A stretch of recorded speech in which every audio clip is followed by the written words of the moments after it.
The following is a production of Fenix Media. The views expressed do not necessarily represent those of the company or its advertisers and may contain language that's unsuitable for younger listeners.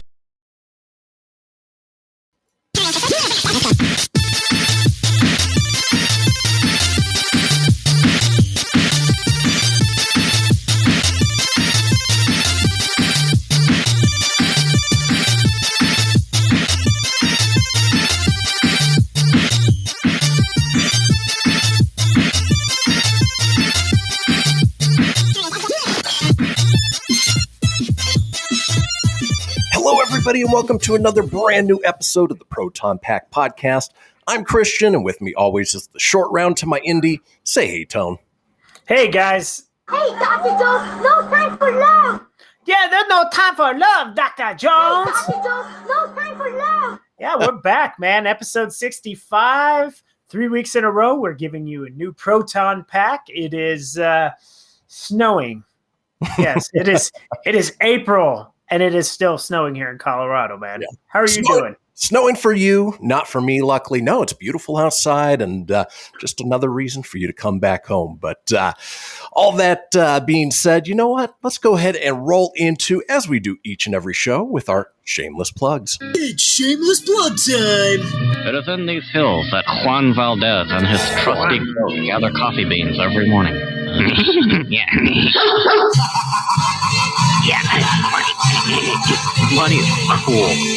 Money is cool. Speaking of which, something we talk about each show is Rough Riders, local 501c3 dog rescue nonprofit here out of the northern Nevada area, dedicated to the transport of dogs from the rural areas where they may not have a second chance. We transport them into the metro area here, work with local shelters and rescues to find them homes, give them a second chance at life. If you guys want more information, if you want to donate, head over to roughriders.org. That's RUFF Riders.org, or on Facebook at facebook.com/Rough Riders Saves. Now, with that one out of the way, Tony and I do a morning show daily called the Kristian Fenix Radio Show. Tony, why don't you go ahead and tell everybody about that? Yeah, so we do a thing here on Fenix Media where you're watching this. We are your daily dose of laughs and levity in a crazy, crazy world. We have topics of entertainment, comedy, sports, music, and more. So Kristian and I, we do that every weekday morning from 8 a.m., 10 a.m. Pacific Standard Time. You can catch it out. And if you can't catch us live, you can check us out on YouTube. You can watch us there. You can also listen on any podcast platform that you get your podcast. There's about 20 in all. Google, Stitcher, Anchor, Breaker, Geezer, Dozer, Bozer, and all that other stuff. No, seriously, there's 20 different ones. We're on Amazon. You can catch us out, share us, because as we always say, sharing is caring. Check us out. It's a fun show. Always enjoy doing it with you, and we hope you guys tune in and check us out. Exactly. It's a daily variety show. You get a little bit of the geeky, nerdy stuff that we do here, but not quite on the same scale. So a little bit different, a little more comedy oriented. And then finally, if you've been listening to the show over the last couple weeks, well, you've been listening to the Loot Crate commercials that we've been playing. Loot Crate is our new affiliate sponsor. And Loot Crate, if you don't know, is a geeky monthly subscription box that is delivered to your doorstep each month, full of t-shirts and collectibles and figurines and all sorts of things based on whatever genre you pick. Could be film and TV, comic books, wrestling, horror, so many things to choose from. If you want to get your own Loot Crate monthly subscription box, go ahead and head over to phoenixmedia.us/loot crate. That's LOOT CRATE. And you'll recognize that little Gollum voice because Tony did all of the voices for the commercial, which is super awesome. All right. It was fun to do, man.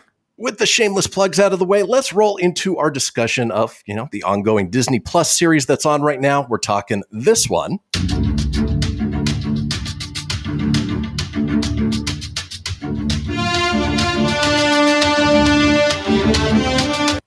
Yes, if you recognize it, it's Falcon and the Winter Soldier. We just had episode 5 titled Truth this past week. And I don't know about you, Tone, but it felt sort of like the calm before the storm. We know that next episode is episode 6. This one, there were a lot of montages of fixing boats and learning Cap's Frisbee. But other than that, there were a few fun little drops, really action-packed at the beginning, obviously, as they capture John Walker. But, we got introduced to a new character played by Julia Louis-Dreyfus. And again, if you are listening to this and you haven't watched it yet, maybe earmuffs, but we know that character later on from the comic books becomes Madam Hydra. So, a nice little drop there, but it was a little bit of a slow episode, in my opinion. Like I said, I think ramping up for what we're going to be expecting here on episode 6 this coming Friday. What did you think, Tom? I like the way you put that, a little bit of a calm before the storm.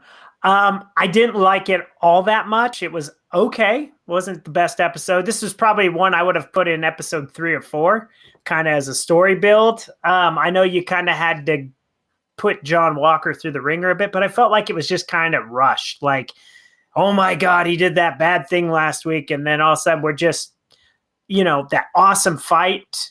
That was great. A great way to kick it off, the fight between Bucky, Sam, and Walker. That was awesome. Him trying to justify what he did. I liked all of that. I give that a thumbs up. And then it just drops. It's like we rush. We're like all of a sudden, okay, he's going to court and they're pardoning him. They're giving him an honorable discharge. He doesn't like it. And then you kind of introduce, and thank God you tell me who, Elaine is playing, because I had no idea who she was when I watched it. I had no idea. So if you're not if you don't know who the character is, that surprise wasn't as impactful until you go back and you watch the Easter eggs and stuff. But I do like, speaking of Easter eggs, at the end, him building his own little shield, which he's going to find is not near as good because it's not vibranium. And I don't like the send-off they gave Zemo. It's kind of a waste. And what the hell is Sharon Carter's purpose? Right. And I think we'll find that out in episode 6.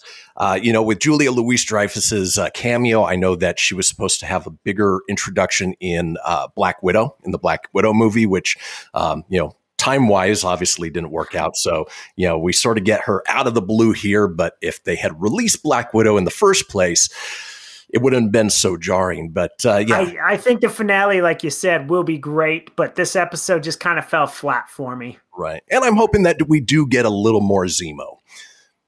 Yes, because if that was it, man, what a lame send-off. I know.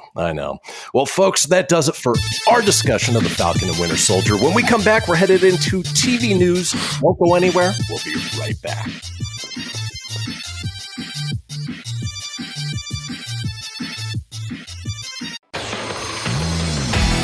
Behold my process. Ooh, yeah, let me tell you something right here. It's the Loot Crate subscription box, full of exclusive loot, fun surprises delivered to your door every month. Just pick up your favorite geeky genre, Daddy. From the original Loot Crate, the Loot Crate DX collectible boxes, dude! Cowabunga! To the Loot Gaming video game box. Woohoo! Yee-hoo! Loot Crate Horror Box. What's with kids today, huh? Wowzers! With crates starting as low as $11.99 per month, there's a box just about for all collectors. To get your geek on, head over to phoenixmedia.us/Loot Crate and claim your exclusive offer. That's FENIX media.us/Loot Crate. Great Scott! Snap into a Loot Crate, dig it? WWE superstar Alberto Del Rio, take 1. Behold the angry giant. Try it again, Alberto. Behold the angry giant. Perfect. Good luck tonight. Behold the angry giant. Yay! Read me another one, Dad. This is WWE superstar Alberto Del Rio. It only takes a moment to make a moment. Take time to be a dad today. Visit fatherhood.gov, brought to you by the U.S. Department of Health and Human Services and the Ad Council. I spend a lot of time in the backyard, and I'm the center of attention at summer barbecues. In '96, I made some of the tastiest s'mores. And at 09, it was me, your backyard fire pit, that accidentally started a wildfire when a summer breeze carried one of my embers into some dry brush. Spark a change, not a wildfire. Visit SmokeyBear.com, brought to you by the U.S. Forest Service, your state forester, and the Ad Council. Only you can prevent wildfires. My name is Lola Silvestri, and I'm going to be 95 this year. I was very independent. I fell, and I had to have Meals on Wheels. America, let's do lunch. 1 in 6 seniors faces the threat of hunger, and millions more live in isolation. Drop off a hot meal and say a quick hello. Volunteer for Meals on Wheels by donating your lunch break at americaletsdolunch.org. This message brought to you by Meals on Wheels America and the Ad Council. Hey everyone, let's all stop what we're doing and take a moment. You see, every moment can be kind of special. But they can be loud moments, goofy moments, dorky moments, it doesn't matter. Because every time dads like us take a moment like that to spend with our kids, well, it's pretty momentous. So let's take a moment to make a moment. Call 877-4DAD-411 or visit fatherhood.gov. Brought to you by the U.S. Department of Health and Human Services and the Ad Council. You're listening to Phoenix Media. Listen live and explore more great shows at phoenixmedia.us.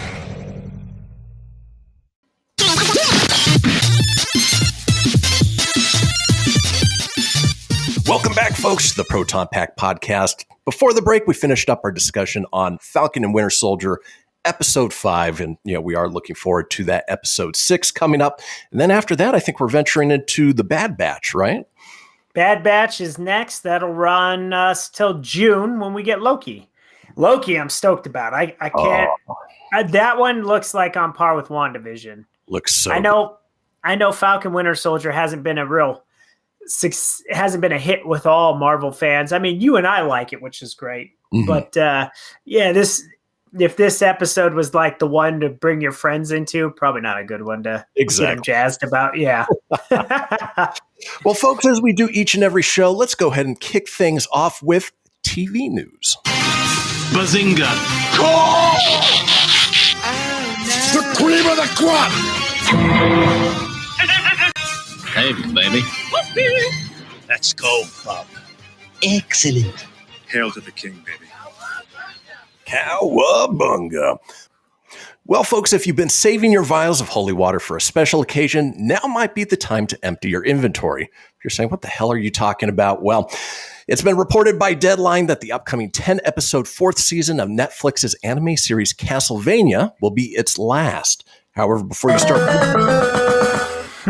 I like it. Before you start wielding your whip in rage and casting spells willy-nilly, it's been said that Netflix is developing a new series set in the same Castlevania universe featuring an entirely new cast of characters. Castlevania fans had their doubts about the series when it first aired in July 2017, but soon discovered that the show meant business. Not only was it true to Castlevania's video game lore, but it also had all the action you could want in a gothic fantasy series. The series was created by author and once-beloved comic book creator Warren Ellis. Ellis wrote the show in addition to serving as an executive producer. However, Ellis's time on the show would soon come to an end. Last summer, Ellis was accused of sexual misconduct allegations and was taken off the show. Though he denied claims, Ellis was not recovered from the allegations, or he has not recovered from the allegations, and has all but disappeared from the public spotlight. It's also worth noting that he will not be involved with any new projects spinning out of the Castlevania universe. Now, Tony, you and I have talked about this in the past. We know it exists, haven't really watched it. The anime style for me is always a little hard to watch anyway, but I know people love Castlevania on Netflix. Yeah, it's popular. I watched one episode. I didn't really get into it. That was about it. that was my take on it. I really liked the video games growing up. And I even kind of dug the annoying Simon Belmont and Captain N, the Game Master. But that's about the extent of Castlevania for me. I think to go ahead and continue it on as, I guess spin-offs and stuff is great for the fans. I mean, hey, if it's got a good following this far and they've been meaning business, then I think that's a great thing. It's you got a different showrunner since that guy was a dirty birdie, and I guess you got to go a different direction right there. So, but overall, I think for fans of the show, it's a good move. You know, for you and I personally, I couldn't tell you.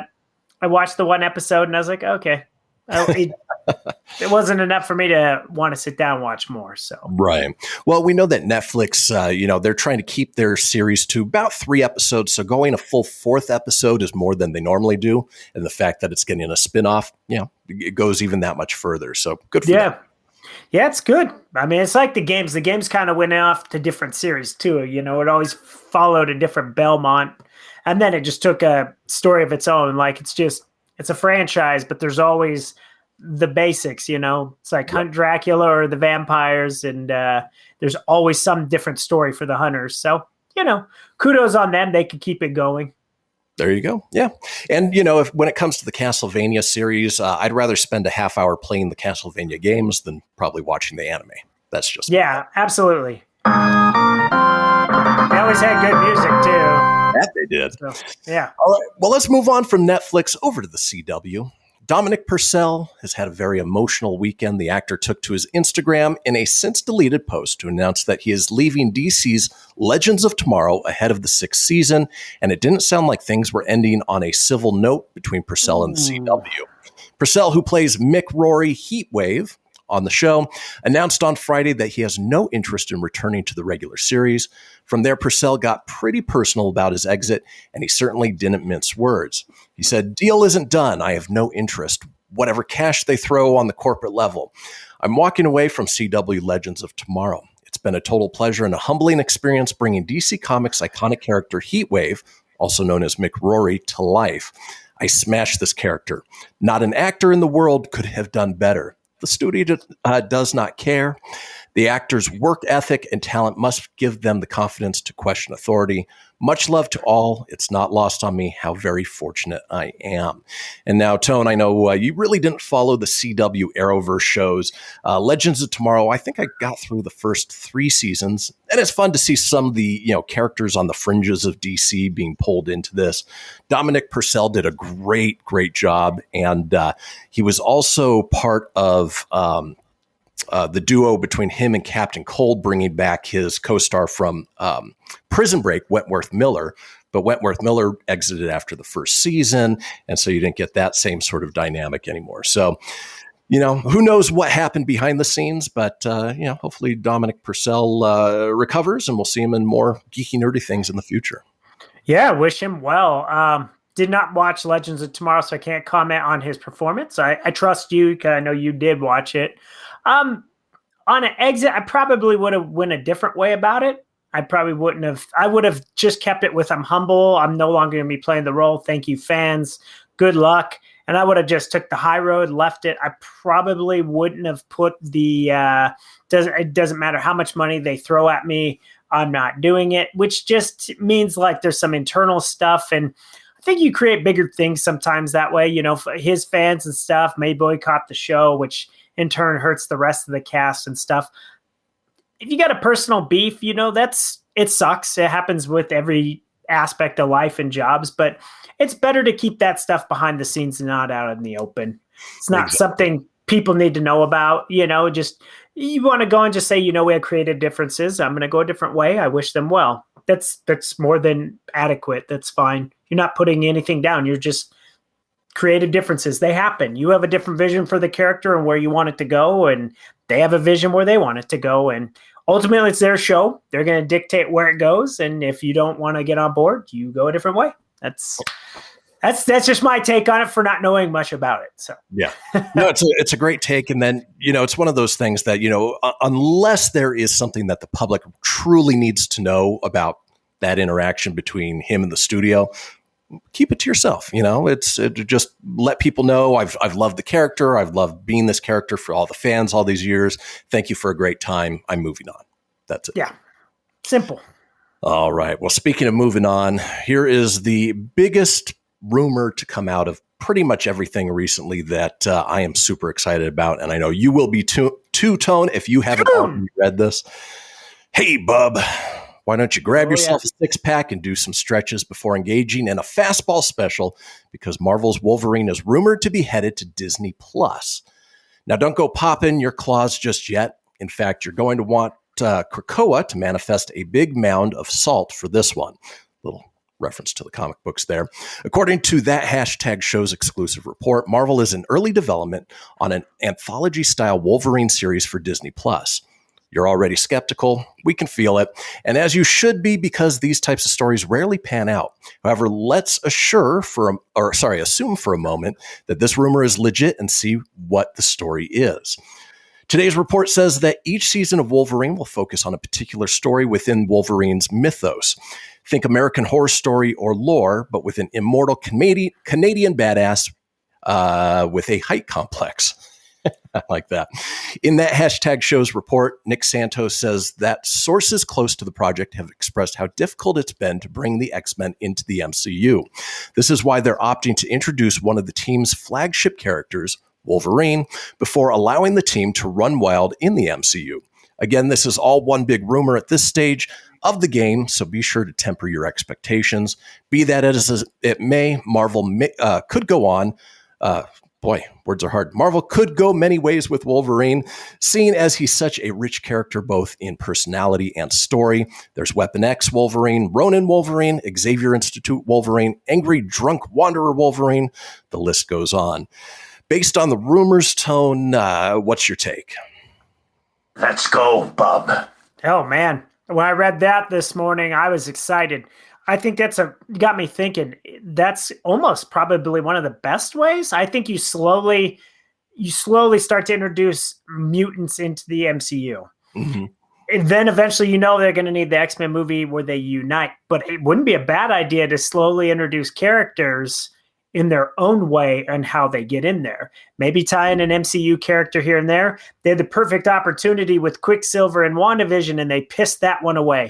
That was like the one WandaVision reveal that I really was disappointed with. Like, that would have been perfect. Like, it could have been an alternate world with messing with the time realm and the multiverse. It would have been a good way to get him in. You kind of had a little droppage in Falcon and Winter Soldier with, was it Madripoor? Madripoor. That's it's a town where Wolverine is notorious for. It's where he went in hiding for a while. He frequented the bars and stuff there, and there's little things. And I think if you have a show to give it proper time to develop that character, perfect. We don't need another Wolverine Origins movie, but hell, maybe a Wolverine Origins TV show kind of gets him and then shows him where he gets the X-Men. I don't know how you go about doing it, but I would love this for multiple X-Men characters. I'd love to see a Gambit one. You could do anything, really. Wolverine would be awesome, but little characters too, that just to get people excited. And then when you unite them as the X-Men, it's just great. You have more time to tell the story. It'd be so cool. And it would be a huge drop if in this final episode of Falcon and Winter Soldier coming up that they introduced Wolverine. Because, we mentioned Madripoor. We mentioned in last week's episode, they've got the Patch Accord, which Wolverine was known as Patch while he was there. And we know that he was an ally of Captain America's for a number of storylines. So if they drop that would be a huge bomb that would just blow people's minds. It would be awesome. We will see. We will see. But folks, that does it for TV news. When we come back after the break, it's time for movies. We'll talk to you then.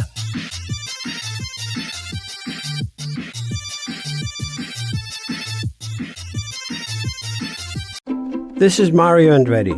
You know me as a race car driver, but I'm also a Meals on Wheels volunteer. I've raced against the sport's biggest personalities, but I've never met more vibrant, amazing people than the seniors served by Meals on Wheels. You can make a difference by dropping off a hot meal and saying a quick hello. So, America, let's do lunch. Volunteer your lunch break at americaletsdolunch.org. This message brought to you by Meals on Wheels America and the Ad Council. People been saying to your friend, get a different face, and posting on their feed, they're super ugly. The things they say to them online are cruel and they're not true. So tell your friend, I'll stand up for you.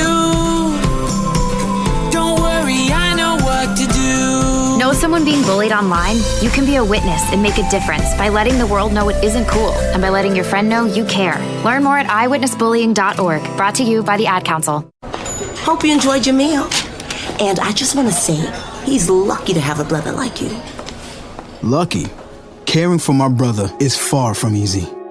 But he's a part of me, like my arms and legs, so I'll be his. No time for tired.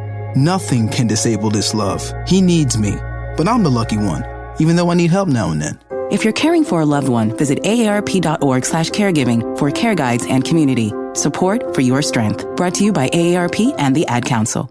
Most of my family, they never graduated high school, so I'm trying to break that barrier.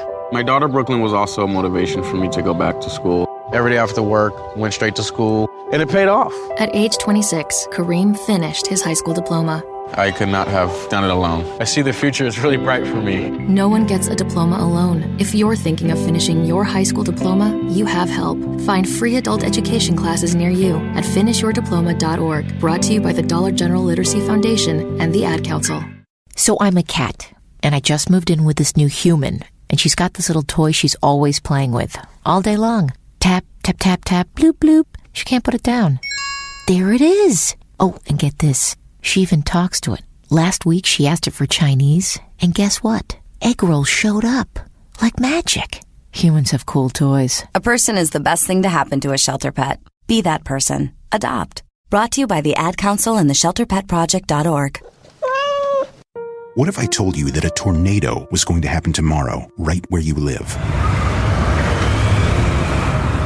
That it would touch down at exactly 3:17 p.m., and I told you the exact path it would take. You would, of course, prepare. You would talk with your loved ones, and you'd make a plan today. It's true, I can't tell you a tornado will strike tomorrow, but shouldn't you have a plan anyway?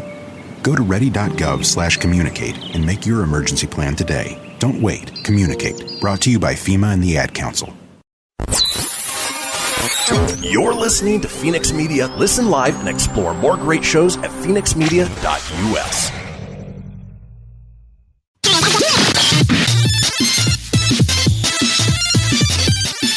Welcome back, folks, to the Proton Pack podcast. We just finished talking TV news on the other side of the break. Now it is time for movies. Before we get to that movie news, let's go ahead and run down the weekend box office.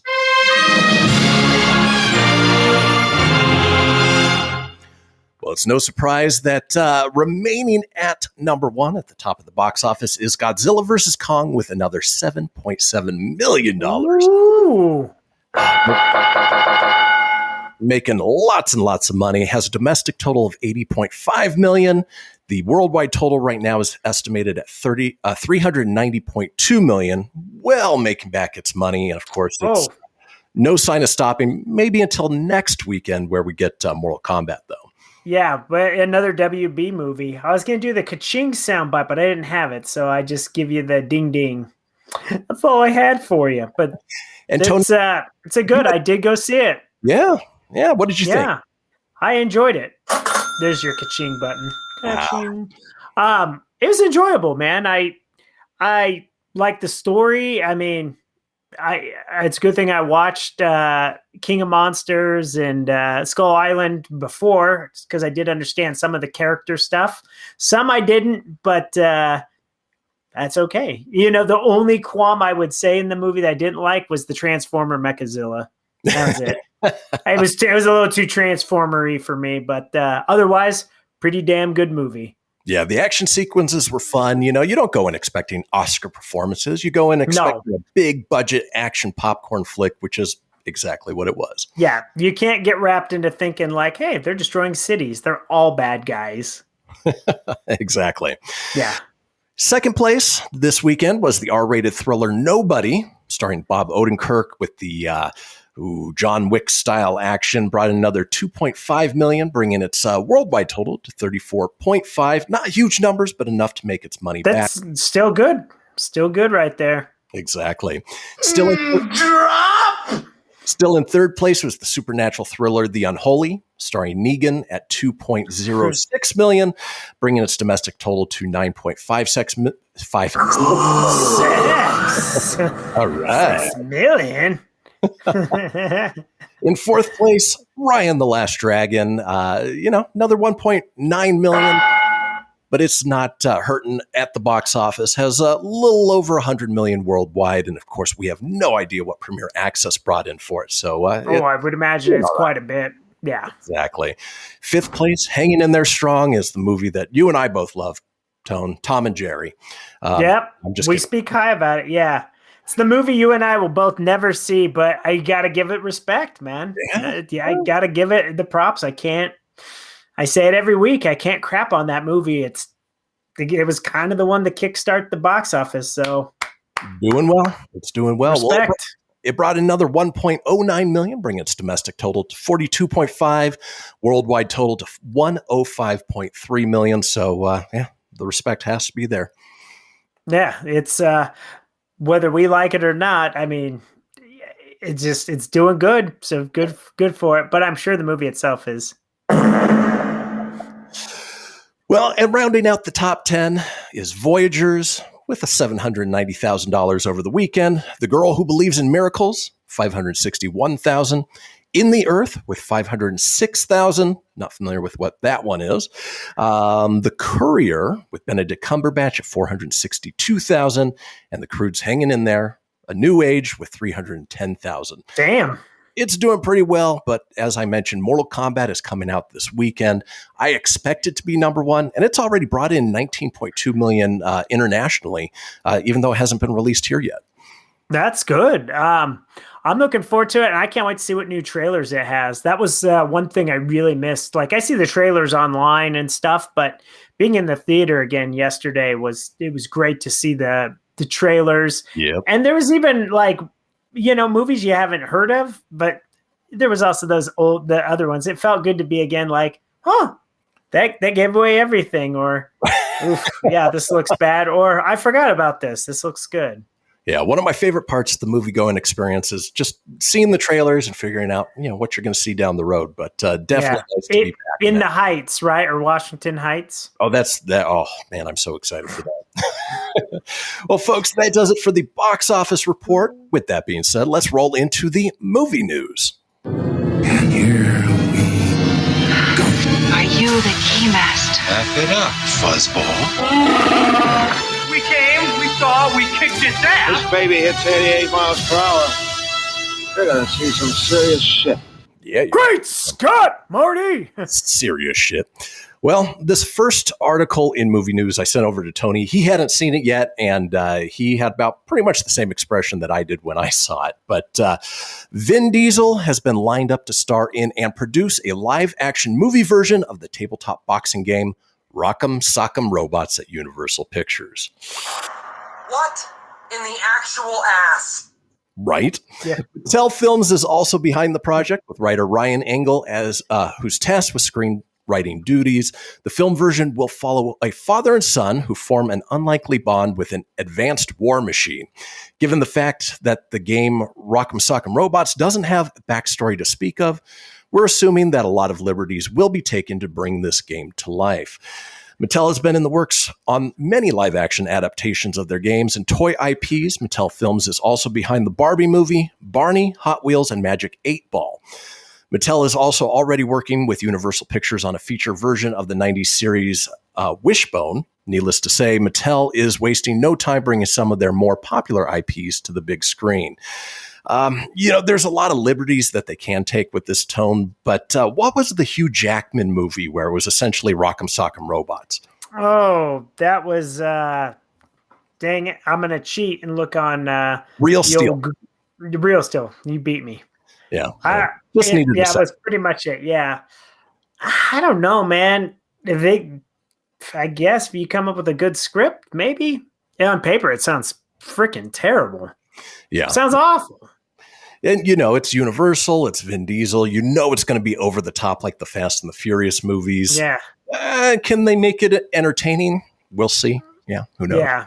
I'm sure it'll have a lot to do with robot. It'll be pretty similar. It'll probably look like that robot from that crappy Jake Paul boxing fight that was over the weekend. Do you see that big-ass robot that, followed him to the ring? I did. That was ridiculous. I never heard of Jake Paul till this last weekend, but it seemed like a jabroni. He looked like he won the biggest fight of his life. He looked like he beat some bum off the street. It was like, did we actually watch that crap? He beat some other pudgy YouTube star. Who cares?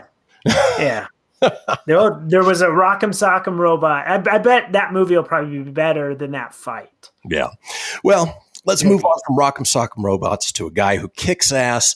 Lucasfilm has announced that Phoebe Waller-Bridge has been cast in the upcoming 5th Indiana Jones movie. That's for Dr. Jones. Yep. Hold on, ready? We go for what? While Waller-Bridge's involvement in the film has been officially announced, no mention has been made by Lucasfilm about who she will play. Presumably, as the first major new cast member announced, though, and considering Waller-Bridge's profile, she will be one of the film's lead characters. I'm thrilled to be starting a new adventure, collaborating with a dream team of all-time great filmmakers, said the film's director, James Mangold, in a statement issued by Lucasfilm. Stephen, Harrison, Kathy, Frank, and John are all artistic heroes of mine. When you add Phoebe, a dazzling actor, brilliant creative voice, and the chemistry she will undoubtedly bring to the set, I can't help but feel as lucky as Indiana Jones himself. We're going to see John Williams return to score the cast for it. And as they mentioned, Steven Spielberg will not be directing this outing for it, which will be the first. But it's in good hands with James Mangold, who did Logan, The Wolverine, a very good, competent director. What are your thoughts, Tone? Oh, hopefully it's good. I kind of feel like it's poor Harrison Ford's a little too old for it, but maybe it'll be good script. Because, I mean, we think about when he came back with, the Kingdom of the Crystal Skull.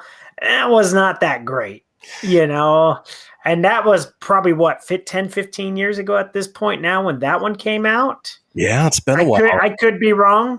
I don't know when that one came out. It was in the mid to early 2000s. Yeah. Let me just be honest. Getting another Indiana Jones on paper sounds awesome. But I just don't know, because it's not going to be Harrison Ford handing the mantle out to keep the franchise alive. Like, this is the last one. This is the final chapter. I don't know. I've got some thoughts on all of that we can dive into in a future show, but there are some ways that they can go. But an 80-year-old Harrison Ford playing Indiana Jones, I'm skeptical, man. Will I see it? Yes. Will I be excited when the trailer drops? Yes. Do I have a lot of faith in it? Not really. Well, speaking of trailers dropping, there was a brand new Marvel trailer that dropped today, and we're going to go ahead and play it for you before we head into our final commercial break.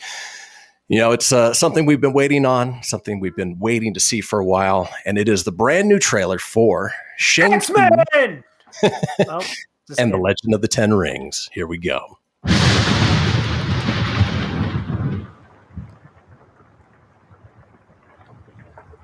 I wonder if that's the wall that Tim Nidell punched.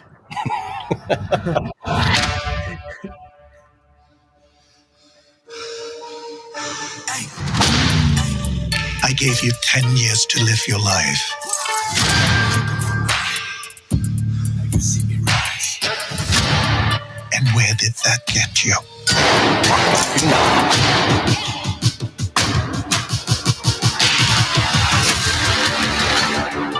You walked in my shadow.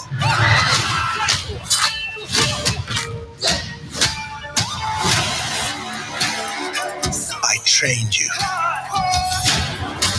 Ow. Dangerous people in the world couldn't kill you. Son, it's time for you to take your place by my side. There's 5 to 10 rings. That's not going to happen.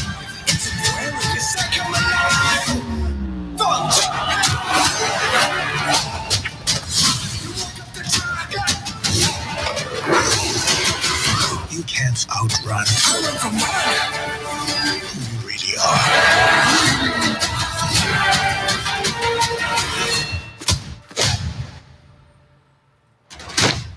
Who are you?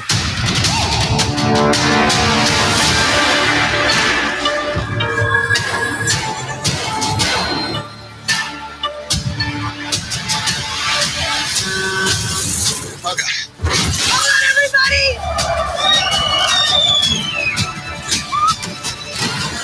Speed 3. We make a good team. Comedy relief. Exactly. It looks good. Tony and I both talked about this beforehand. We don't know much about Shang-Chi. The Mandarin, obviously, we're going to see sort of a retcon on what they did with him in Iron Man 3. It's cool to see that the 10 rings aren't going to be rings on the fingers, but, almost a gauntlet for each arm. And, you get that typical comic relief meets awesome action. I'm looking forward to it, Tone. What about you? Yeah, it looks like a badass kung fu movie to me. Yeah. Like, again, it's Marvel, so I have good faith and trust in that. And they're really good at taking characters we don't know and making them into characters we know and love. So I'll embrace it, but I don't know anything about Shang-Chi. I've heard of the Mandarin, obviously. But as far as the story goes, it's going to be just going in blindly, which is a good thing. Yep. So. Well, and folks, we are headed into our final break, talking video game news. But if you want to watch this trailer or any of our other stories, head over to our Facebook page at Proton PAC Podcast. We'll be back in just a few.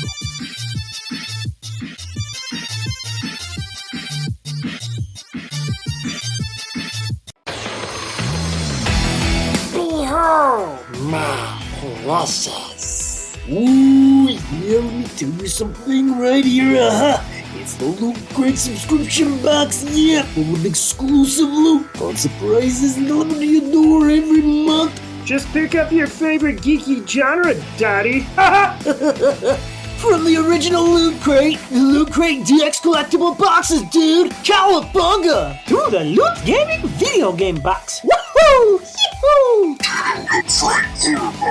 What's with kids today, huh? Wowzers! With crits starting as low as $11.99 per month, there's a box just about for all collectors. To get your geek on, head over to phoenixmedia.us/loot crate and claim your exclusive offer. That's FENIX media.us/loot crate. Great Scott! Snap into a Loot Crate, dig it?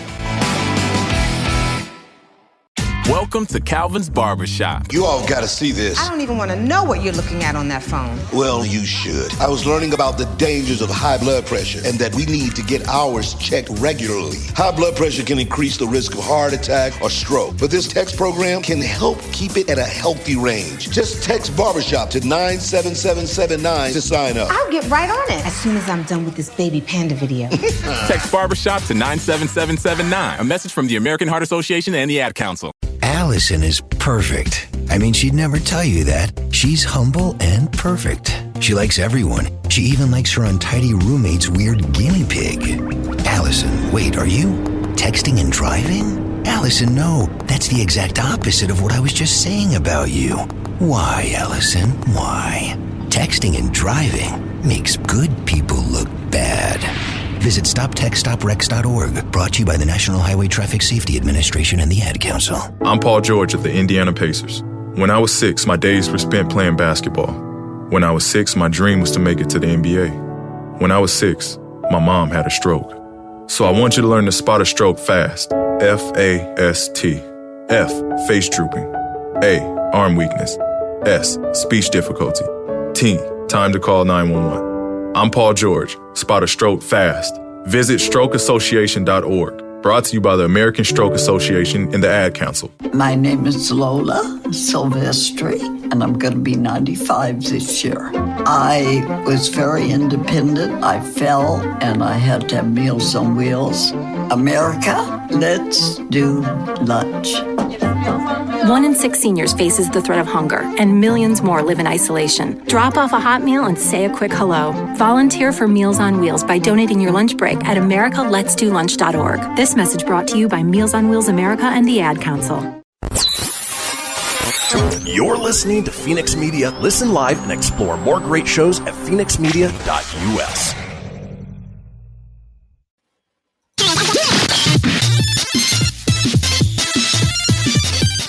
Well, folks, we are back to the Proton PAC podcast, and we are to our final segment of the show, which typically means video game news. But before we get there, wanted to run down a quick thing about, You could call it toys, you could call it apparel. It is geeky nerdy without being TV, movie, or video games.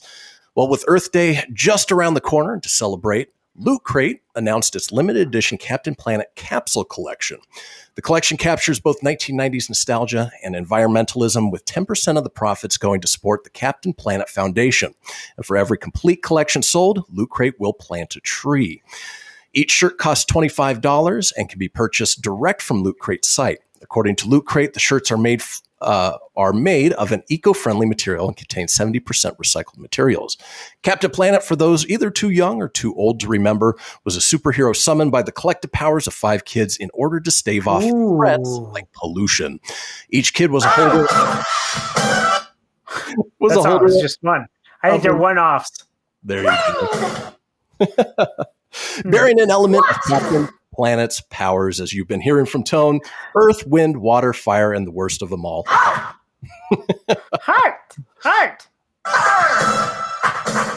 By your powers combined, I am Captain Planet!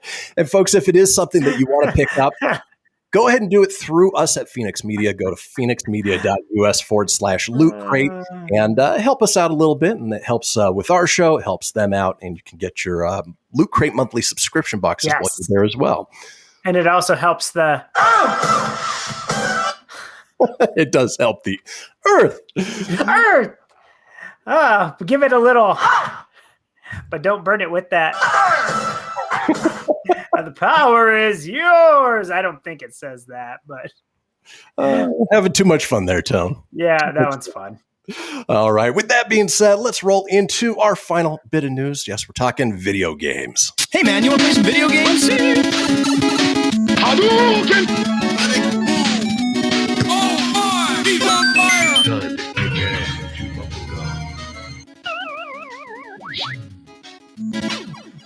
Well, in video game news, we knew that last month we lost Mario 99, which was a fun sort of, what would you call it, battle royale to see who could last the longest with 99 concurrent games of Super Mario Brothers. Well, it was a fun game for sure, but it really was. But he died. He'd go bye-bye. He'd be done. Well, to fill that void, we've seen Pac-Man 99 now come out and be released. Very similar to Tetris 99, Super Mario, and I said 99, I'm at 35, where, you play 99 concurrent games of Pac-Man to go against and see if you can get into that top spot. Apparently, there is a $30 DLC sold with it as well. I personally haven't explored the game yet, Tone, but I know you have. If you wouldn't mind giving just a little review of Pac-Man 99. Yeah, so you play against, obviously, 98 other players, yourself included, so there's 99. And there's so much going on. So you have all the little screens going, and for like every ghost you get, it shoots a little Pac-Man into their guy to slow you down, and vice versa. So you can attack all the other people. There's a lot that goes on. I just focus on the table, and you got to go real quick, get your power pellets, eat the ghosts, and then get the fruit so you can get the next table so you can get more ghosts. The whole point is just keep it going. It's fast-paced. It doesn't feel repetitive. It's a lot of fun. The highest I made was 5th. Interesting. So, okay. Yeah. When I played Mario 35, the best I could do was top 2. I never won, but I was top 2 once. And Tetris, I was number 3 once. Okay. They're hard. The Battle Royale games are hard. It's hard to survive because at the end, it just becomes you and the other person, but the levels are ramped up so much at that point that you've got so much character. So like Tetris is always throwing blocks at you. Mario always had new characters in the level that you had to go, whether it's a Goomba or Koopa Troopas. And then Pac-Man, it's not so much the ghost you got to worry about, it's the other Pac-Mans. They slow you down, and then there's these red Pac-Mans that come up. Ooh. If you touch them, you're done. Yeah, if you touch the red Pac-Man, you're toast. So interesting. You got to be very careful, but it's very fast-paced, and it's a lot of fun, and it's free. I don't know what the DLC comes with. I just play the free version because I'm cheap, and why not? Right, and why drop $30 on another Pac-Man game when you can play it mostly for free? Yeah. Well, and that's the thing. Pac-Man's been around for so long, and It's like anything else. New ways to keep Pac-Man going while taking the same formula, and they do a good job with this. Well, let's go from one classic video game to a classic style video game. A couple episodes ago, we dropped the launch trailer for Teenage Mutant Ninja Turtles Shredder's Revenge. Well, we know now that it is coming to the Nintendo Switch. Nintendo announced on Wednesday during the company's Indie World Showcase. The new Teenage Mutant Ninja Turtle game from Dotemu and Tribute Games was nestled among the other indies featured during the event with a gameplay trailer released alongside the news to introduce people to the game if you missed the initial announcement trailer from last month. The game still doesn't have a set release date, which is kind of a bummer, but it's supposed to come to the Nintendo Switch, other consoles, and the PC platform at some point this year. Tony, I know you're excited for it. The fact that it's coming to the Switch, is that the platform you're getting it on? I'm actually going to get it for two. I'm going to get it for the Switch, and I'm also going to get it on the Xbox.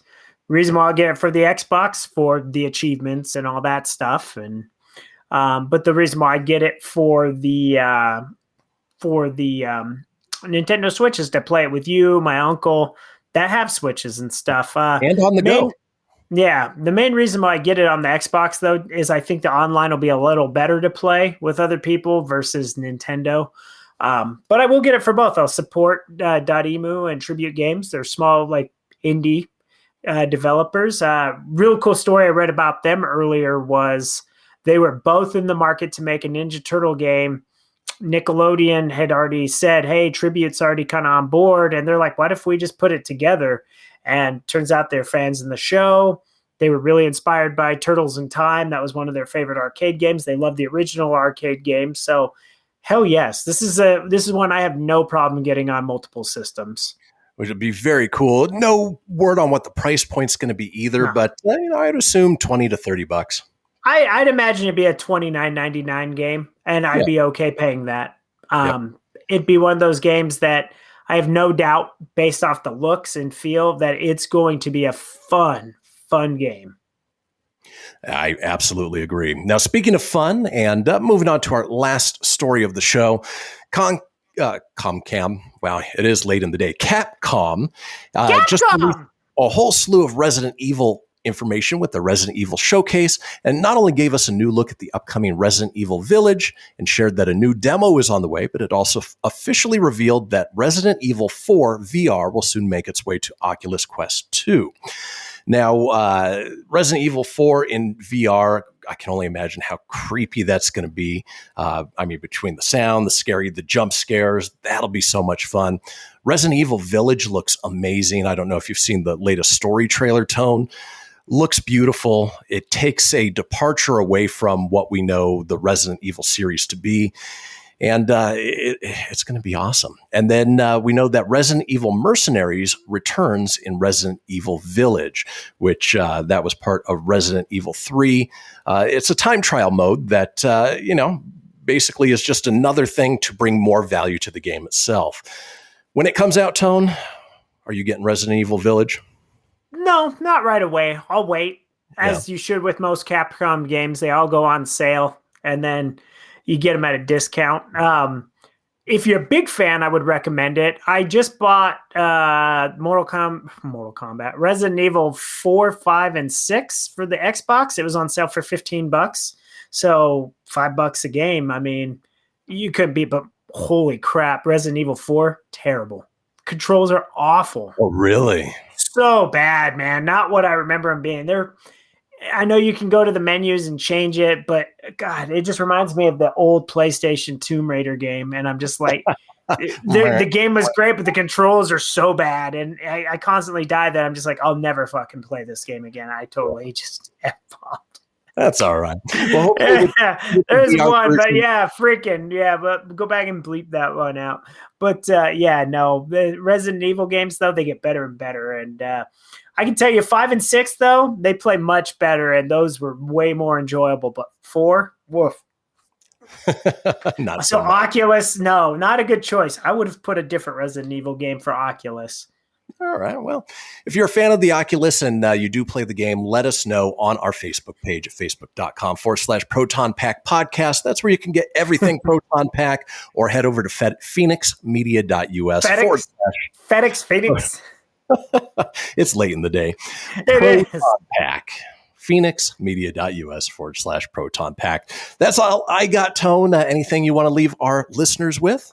Again, thank you guys for watching and listening, and continue to support this podcast. This new episode drops every Tuesday. We record it for you, the fans. Please continue to like, subscribe, share, leave us comments, participate in any of the stories you saw today. Let us know. Are you excited for Resident Evil on the Oculus, or Resident Evil Village is the 8th one?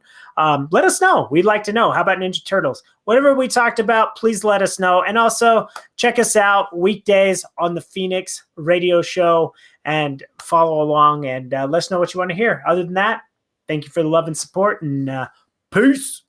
All right, folks, that does it. We will see you all next week. I am. Hasta la vista, baby. That's it, man. Game over, man. It's game over. Woo! Yowie wowie! Mommy, where's Fluffy? Goodbye.